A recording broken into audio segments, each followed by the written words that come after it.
On the 7th of October, Israel was thrown into a state of shock. On Israel's holy day of Shabbat, thousands of rockets were fired, hitting civilians and towns in Israel.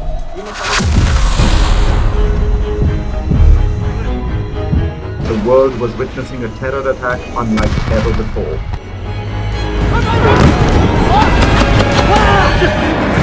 Which was undertaken by an organization called Hamas.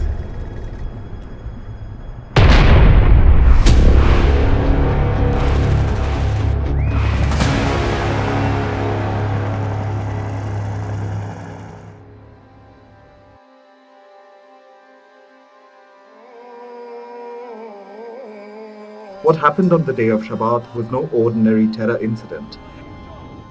It was a well-planned and orchestrated attack, almost like a military operation. First came the rockets. At least 5,000 to 7,000 rockets were fired. Then started the infiltration. Hamas terrorists broke the barriers to enter Israel. Some even used paragliders to infiltrate.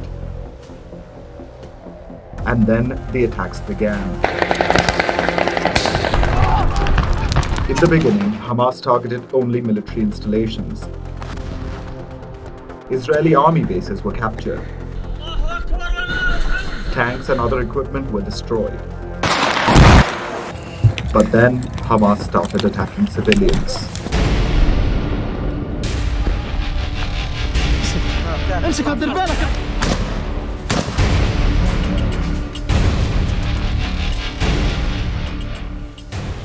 Women and children were abducted in daylight and molested.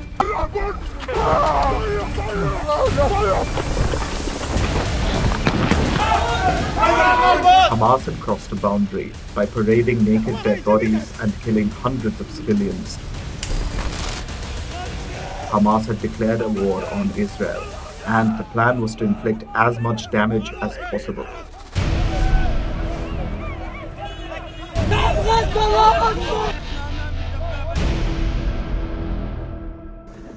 Hundreds of Israelis were killed within hours. Many were reported missing. And the leadership in Israel knew what had to be done.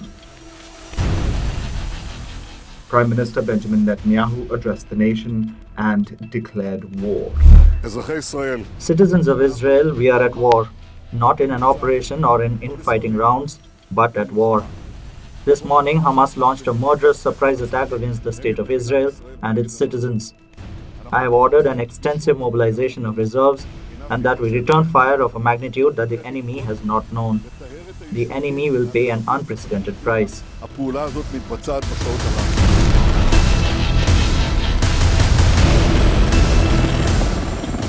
Within a few hours, Israel began its revenge.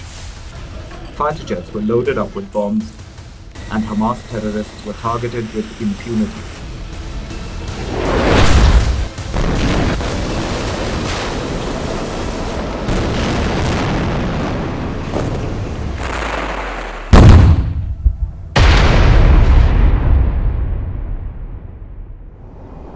Then the ground forces were mobilized. Troops and tanks surrounded Gaza and began shelling. Israel's war machinery was in full swing.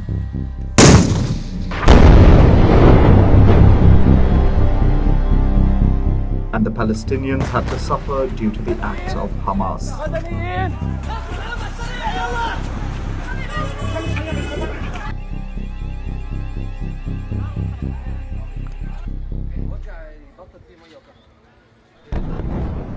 As Israel continued its bombardment of Gaza, anger began churning in the region.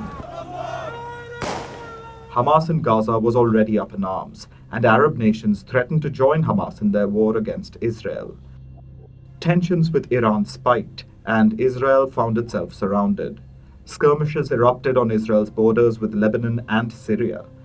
Rockets, mortars, and guided missiles were fired from both sides, and a non-state actor began openly backing Hamas, the actor called Hezbollah.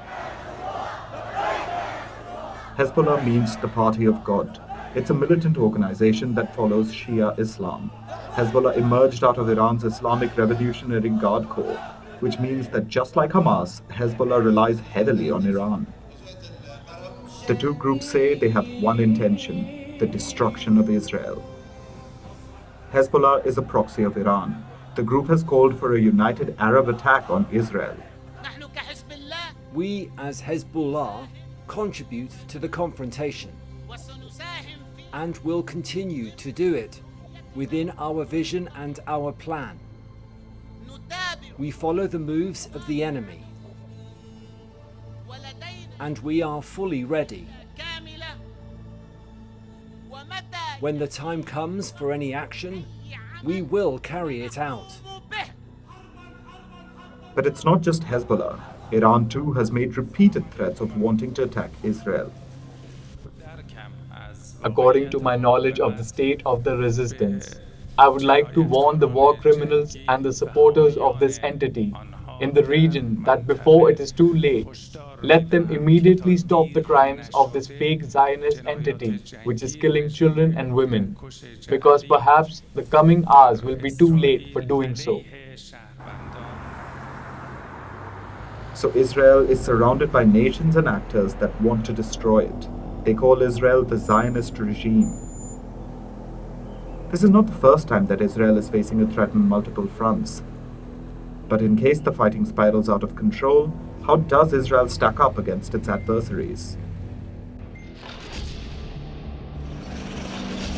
If the fighting between Israel and Hamas escalates, Hezbollah will be the first to attack. As Israel retaliates against Hezbollah, Lebanon will get hit, and so will Syria. Iran has said they will not stand back and will unleash hell on Israel. If these crimes continue, the Muslims will become impatient. The resistance forces will become impatient, and no one will be able to stop them. Israel and the West should know this. Don't expect others to let such groups do such things. No one can stop them when they get impatient. So Israel is basically fighting on at least 4 fronts: Hamas, Hezbollah, Lebanon, and Syria, with Iran looking to open a possible 5th front. Israel is backed by the US, UK, and European powers. However, without its allies, Israel does not stack up well against its adversaries. Israel has a smaller army when the numbers of Syria, Lebanon, Hamas, and Hezbollah are combined. In terms of tanks and artillery, Israel barely outnumbers the 4 adversaries. Israel's Iron Dome system will not be able to block the thousands of rockets that Hamas, Hezbollah, Syria, and Lebanon have combined. So, Israel will have to rely on its bunkers and underground safe houses to prevent losses to rockets and missiles. However, things are different when air and naval power are considered. Israel will be evenly matched in naval power in terms of numbers, but Israel has frigates and destroyers that are far more advanced than the opposition's. The only numbers advantage that Israel has is in air power. Israel has more fighter jets and attack helicopters than Syria, Lebanon, Hamas, and Hezbollah combined. But there's one thing that gives Israel its biggest advantage. It may barely match its adversaries in numbers, but Israeli defense forces are modern and have the edge technologically. The biggest threat that Israel faces is if Hamas, Hezbollah, Syria, and Lebanon all attack at the same time.